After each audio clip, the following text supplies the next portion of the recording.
Terima kasih Anda kembali menyaksikan Sapa Sumbaksel, Saudara, dan masih bersama saya Pak Yuli Ferry, PLT Kepala Dinas Pertanian dan Ketahanan Pangan Kota Palembang, dan juga Ibu Rosdia Satriani, Kepala UPT Puskeswan DPKP Kota Palembang.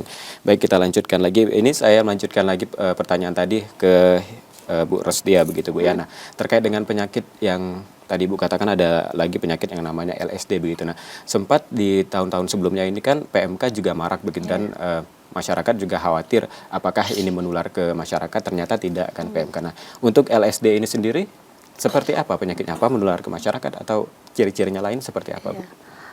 Penyakit LSD ini atau lumpy skin disease ini adalah penyakit yang disebabkan oleh virus. Dia tidak menularkan kalau kita makan dagingnya nih, seandainya nanti dipotong nih jadi hewan kurban, dia tidak akan menularkan ke manusia saat kita makan dagingnya ya, tidak zoonosis, bukan penyakit jenis zoonosis. Tetapi tentunya kan pada saat kita memilih hewan kurban, itu kan tanda-tanda, salah satu tanda yang dari luar penyakit lumpy skin disease ini adalah terbentuknya seperti kutil, jadi bentol-bentol. Nah itu untuk penyembuhannya lama sembuhnya. Nah andaikan sembuh nanti ada bekasnya gitu, seperti bopeng hitam-hitam. Nah itu yang kita khawatirkan, tentunya akan merugikan pedagang ini untuk membeli pembeli membeli sapi tersebut gitu, pada sapi terutama ya. Kalau di kambing belum kita temukan untuk penyakit lumpy skin disease ini. Itu saja sih, kalau tidak menular ke manusia, tidak zoonosis ya ceritanya Mas ya. Tapi yang kita khawatirkan tentunya akan merugikan penjual karena tidak cacat, jadi masuk hewan yang jenis hewan kurban yang cacat. Betul.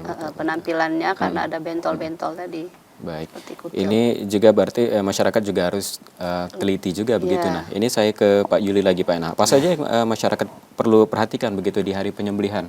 Jadi kami menghimbau kepada masyarakat pada saat penyembelihan itu, pastikan dulu bahwa hewan yang akan dikorbankan itu dalam keadaan sehat, tidak cacat, baik fisiknya, tanduknya, mulutnya, kakinya. Jadi dia dalam keadaan sehat dan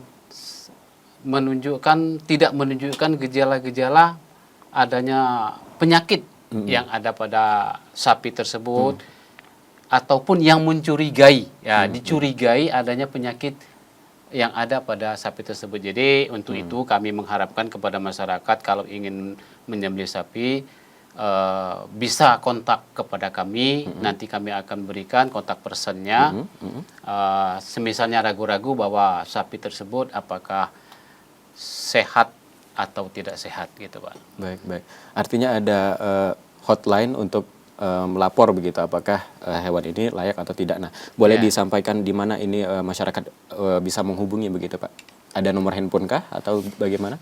Jadi masyarakat bisa langsung menghubungi pada nomor HP 0813 67 09 8039. Itu adalah Kepala UPT Puskeswan Dokter Hewan Rosdiana, atau kepada Dokter Hewan Rita dengan nomor HP 0812 72 111 2990. Ini adalah medik veteriner ahli pertama. Baik, artinya masyarakat juga jangan khawatir karena sudah ada hotline tadi, bisa menghubungi ke sana kalau mungkin dirasa hewan tadi tidak layak begitu.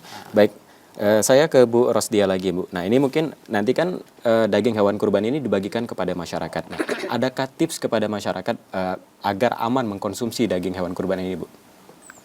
Kan kita saat pemotongan itu juga dilakukan pemeriksaan oleh tim tadi ya, Satgas tadi, pemeriksaan setelah dipotong. Jadi memang kita jamin supaya hewan yang dikorbankan itu sehat dari penampilannya, terus sehat dari dalamnya. Nah setelah dilakukan pemeriksaan, agar tipnya tadi ya, agar daging kurban tadi lebih sehat lagi, untuk segera saat pemotongan itu kan tadi kan harus putus tiga saluran ya. Nah itu salah satu syarat sah pemotongan. Jadi memang kalau sudah ke putus 3 saluran tadi, pembuluh darah, terus saluran makan ya, saluran makannya itu saluran nafasnya, trakeanya itu sudah putus, itu sudah daging yang akan kita konsumsi tentunya akan menghasilkan daging yang memang sehat.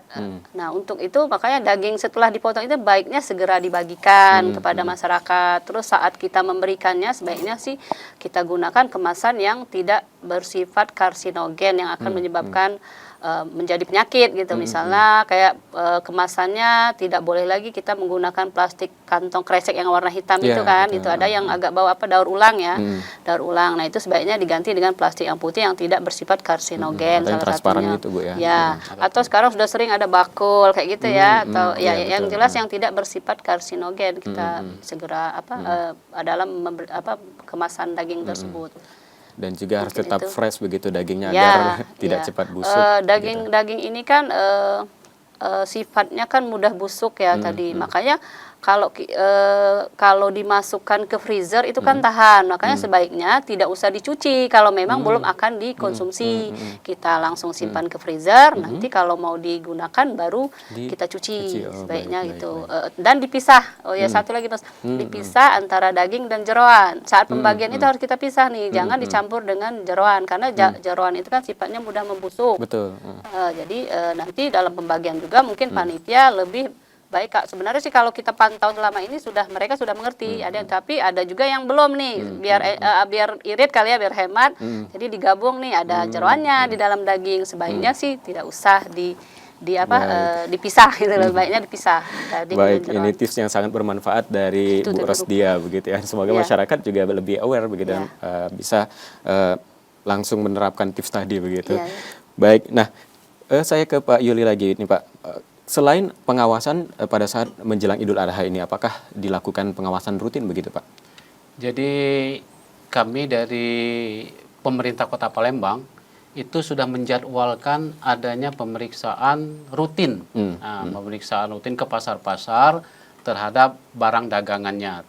Dalam hal ini bersama-sama dengan BPOM, Pol PP, Dinas Perdagangan, Dinas Pertanian dan Ketahanan Kota Palembang untuk melihat langsung apakah produk yang dijual oleh masyarakat itu berformalin. Nah, kalau hubungannya dengan daging sapi, apakah daging sapi dicampur dengan daging babi misalnya kan? Betul. Nah, itu rutin untuk dilaksanakan sidak. Namanya sidak bersama wali kota, kadang-kadang wakil wali kota, kadang-kadang bersama dengan Sekda Kota Palembang. Baik, artinya pengawasan rutin tetap dilakukan begitu dan untuk Idul Adha ini karena memang rawan begitu ya, lebih diperhatikan lagi begitu. Nah, mungkin terakhir Pak, ini harapan dari Bapak sendiri untuk mungkin terkait dengan masyarakat bagaimana membeli hewan kurban dan juga harapan kedepannya seperti apa Pak? Silahkan Pak.